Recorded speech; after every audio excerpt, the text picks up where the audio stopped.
घोड़े की सवारी हिंदी की व्याकरण के हिसाब से ये महज एक क्रिया है, वैसे ही जैसे खाना खाना, खेलना, गाड़ी चलाना क्रियाएं हैं। हो सकता है आप में से कई लोगों ने घुड़सवारी की हो या इसका शौक रखते हो। कल गणतंत्र दिवस है, आपको राष्ट्रपति के घुड़सवार गार्ड्स दिखेंगे।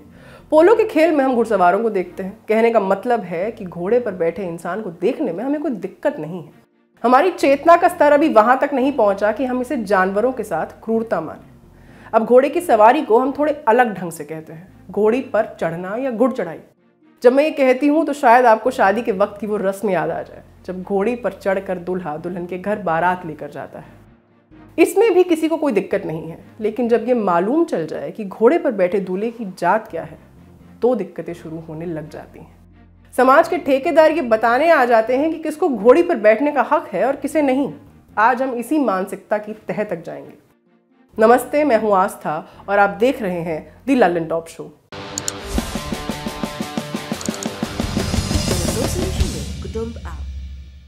अनेक ग्रुपों से पाइए छुटकारा, आपके संगठन का अपना ऐप कुटुंब ऐप।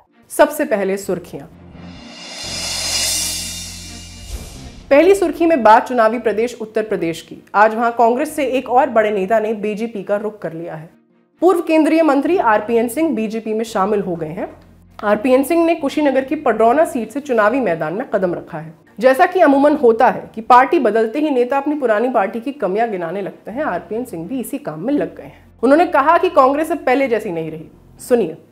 32 सालों तक मैं एक पार्टी में रहा, ईमानदारी से, लगन से मेहनत किया, परंतु जिस पार्टी में इतने साल रहा वो अब वो पार्टी रह नहीं गई जहां मैंने शुरुआत की थी, और ना तो वो सोच रह गई है। अगर देश में राष्ट्र निर्माण करना है और देश में आगे बढ़ाना है तो मैं एक छोटे कार्यकर्ता के हैसियत से हमारे ओजस्वी प्रधानमंत्री जी के सपनों को पूरा करने के लिए जो भी प्रयास होगा अवश्य करूंगा। बहुत सालों से, बहुत समय से तमाम लोग मुझसे कहते थे कि भारतीय जनता पार्टी में आपको जाना चाहिए। बहुत समय से सोचा, पर अंत में यही कह सकता हूं प्रधान जी, देर आए दुरुस्त आए। दूसरी सुर्खी आई सुप्रीम कोर्ट से। चुनाव में मुफ्त की घोषणाओं पर सुप्रीम कोर्ट ने जताई चिंता। केंद्र और चुनाव आयोग को नोटिस जारी कर जवाब मांगा है।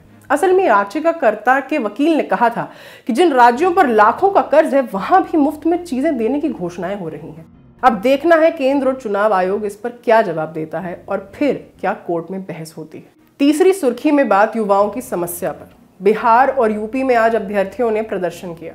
रेलवे बोर्ड की एनटीपीसी परीक्षा को लेकर, रिजल्ट को लेकर छात्रों की नाराजगी है। क्या कहना है प्रदर्शनकारियों का, सुनते हैं। ये विद्यार्थी मर जाएगा। आप किस आधार पे डी ग्रुप का बहाली करने जा रहे हो और सेकेंड CBT का एग्जाम लेने जा रहे हैं? क्या आप IPS की बहाली कर रहे हैं? रेलवे सरकार से यही मांग है, NTPC रिजल्ट रिवाइज करे और रेलवे डी ग्रुप का CBT एग्जाम कहीं से नहीं बनता है, आज तक भविष्य में कभी होबे नहीं किया है, तो आज कैसे होगा? इसीलिए हम लोग प्रोटेस्ट कर रहे हैं। CBT जो एग्जाम है ग्रुप डी का, ये हटना चाहिए। अगर ये देना होता तो नोटिफिकेशन में पहले जिस टाइम एग्जाम फॉर्म आया था उसी टाइम दे देते। सरकार की मतलब की डबल एग्जाम होगा, CBT होगा, तो हम लोग उस टाइम अगर संभव होता तो डालते, नहीं तो नहीं डालते। इस पूरे मामले पर ज्यादा समझ के लिए आप आज के सोशलिस्ट को देख सकते हैं। आपको पता ही होगा, हमारे social media editor Ashish Mishra रोज सोशलिस्ट शो आपके लिए लेकर आते हैं, तो आज वहां भी एनटीपीसी के मुद्दे पर बात होगी। अब चलते हैं दिन की बड़ी खबर पर।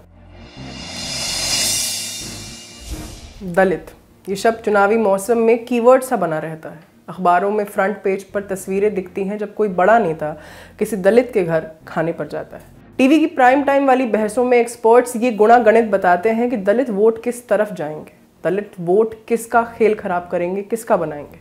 ऐसी मोटी मोटी लाइनें टीवी प्रोग्राम्स के हेडर्स में चलती दिख ही जाती हैं। कहने का मतलब एक किस्म की चर्चा चुनावी मौसम में मीडिया में दिख ही जाती है। लेकिन क्या दलित शब्द का मानी और दायरा इतना भर ही होना चाहिए?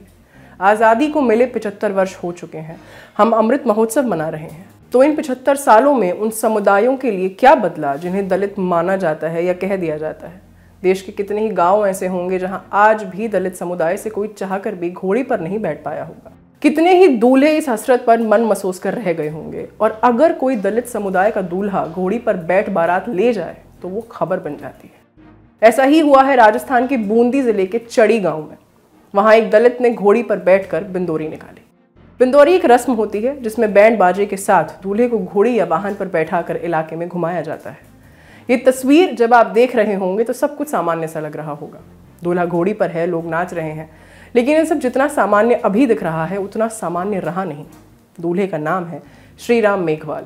इनके गांव में इनसे पहले दलित समाज के किसी दूल्हे ने घोड़ी पर बैठने की हिम्मत नहीं की थी, लेकिन इनका ऐसा मानना था और उसकी तैयारी भी कर ली थी।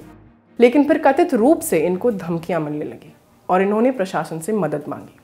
फिर कलेक्टर से लेकर एसपी तक ये सुनिश्चित करने में लगे कि दूल्हा घोड़ी चढ़कर एक आम बारात की तरह दुल्हन के घर पहुंचे। इसके लिए बड़ी संख्या में पुलिस की तैनाती की गई। अफसर खुद मौके पर मौजूद रहे, तब जाकर शादी एक आम शादी की तरह संपन्न हो सकी। और एक दलित समाज के लड़के के लिए घोड़ी पर बैठ पाने या ना बैठ पाने के मायने क्या होते हैं, उसका अनुमान आप इनके चेहरे पर बिखरी खुशी को देखकर लगाइए। बाकी समुदायों के लिए शादी के वक्त घोड़ी पर बैठना सामान्य सी बात होती है, लेकिन श्री राम मेघवाल इतने भर से सम्मानित महसूस कर रहे हैं। मैंने बिंदोरी के लिए प्रशासन को शिकायत की थी। प्रशासन का बहुत अच्छा सपोर्ट रहा और गांव वालों ने भी यहाँ पर बहुत अच्छी हमारे स्वागत किया, पुष्प वर्षा की, और इससे मैं बहुत खुश हूँ और ये बदलाव अच्छा हुआ। ऐसा लग रहा है अब आप घोड़ी पर सवार होकर दुल्हन के घर पहुंचे। तो सर ये घोड़ी पे बैठना बहुत सम्मान की बात है और मैं सम्मान के साथ बिंदोरी निकाल रहा हूँ, तो बहुत खुशी हो रही है।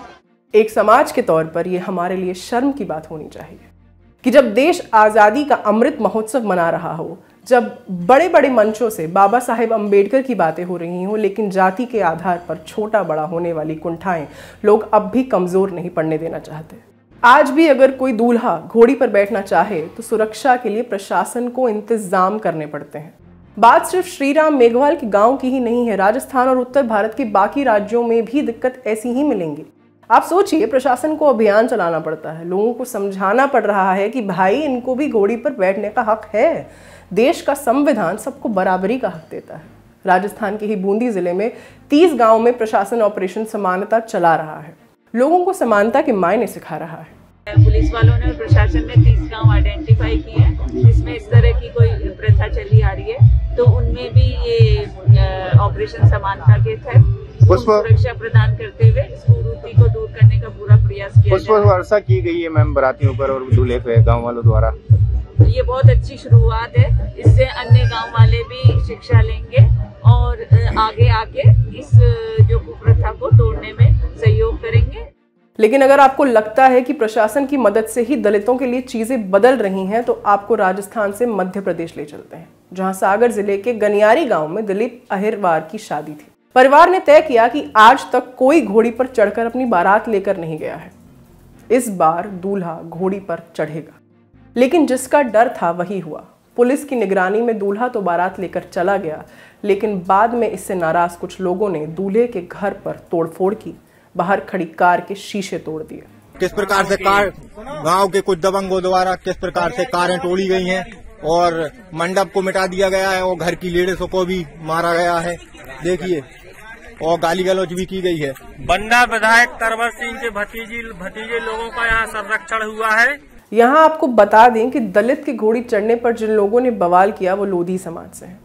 घोड़ी पर बैठने से रोकने वाले जो कथित दबंग होते हैं वो किस वर्ग के हैं, इससे ज्यादा फर्क नहीं पड़ता। जिस समुदाय का जहां दबदबा है वो अपने से कमजोर के लिए रीति रिवाज और नियम कायदे तय करता है। समाज में दबंग जातियों के लोगों के दिमाग में ये बात है कि वो सुपीरियर हैं, जो दूसरों के मुकाबले श्रेष्ठ हैं, जबकि हमारा संविधान कहता है हम सब एक हैं, बराबर हैं। तो फिर इतने सालों के बाद भी दलित घोड़ी पर बैठने जैसी छोटी सी बात के लिए क्यों तरसते हैं? क्यों समाज के दबंगों से डरना पड़ता है? मानसिकता बदल क्यों नहीं रही? इस पर हमने बात की गंगा सहाय मीना से। ये जेएनयू में एसोसिएट प्रोफेसर हैं, सुनिए उन्होंने क्या कहा। बहुत ही महत्वपूर्ण सवाल है। हमको ये समझना होगा कि अभी तक हम राजनीतिक सफलता में दलित मुद्दों का समाधान ढूंढते रहे हैं कि भाई दलितों के एमएलए एमपी बन जाएंगे या उनकी सरकार आ जाएगी तो दलित उत्पीड़न बंद हो जाएगा। उससे फर्क तो पड़ता है, लेकिन उससे बंद अभी तक नहीं हो पाया। चाहे उत्तर प्रदेश हो, चाहे राजस्थान हो, चाहे बिहार हो, कहीं भी दलित उत्पीड़न की घटनाएं थमने का नाम नहीं ले रही। दलित उत्पीड़न को समाप्त करने के लिए या समाज में बराबरी लाने के लिए सबसे जरूरी है कि हम लोगों के बीच में जन जागरण चलाएं, सामाजिक सांस्कृतिक आंदोलन चलाएं। और वो सामाजिक सांस्कृतिक आंदोलन कई लोग ये समझते हैं कि सिर्फ दलितों के बीच चलाने से वो एम्पावर्ड हो जाएंगे। सिर्फ दलितों के बीच नहीं चलाने, वो सवर्णों के बीच भी चलाने हैं। सवर्णों को ये समझाना है कि ये भी इंसान है, ये भी बराबर है, और इस देश में एक संविधान का राज है, उस संविधान को आपको भी मानना होगा। जैसे हम जेंडर को लेकर के या कम्युनल हार्मनी को लेकर के सेंसिटिविटी पैदा कर सकते हैं लोगों के अंदर, ऐसे ही हम जाति के सवाल पर भी एक संवेदनशीलता विकसित कर सकते हैं और दलितों को उनके अधिकारों को दिलाने के प्रति भी जागरूक करना होगा। यही एक समाधान है। सामाजिक सांस्कृतिक आंदोलनों से ही दलित मुक्ति का रास्ता निकलेगा। तो अगर आपको भी अपने सरनेम या जाति को लेकर किसी श्रेष्ठता के बोध ने घेर लिया है तो ठहर कर सोचिए, इस मनोविकार को ठीक करिए, बाहर निकालिए। ये देश संविधान से चलता है और संविधान सबको बराबर का हक देता है। आज के शो में बस इतना ही। शुक्रिया। शुभ रात्रि।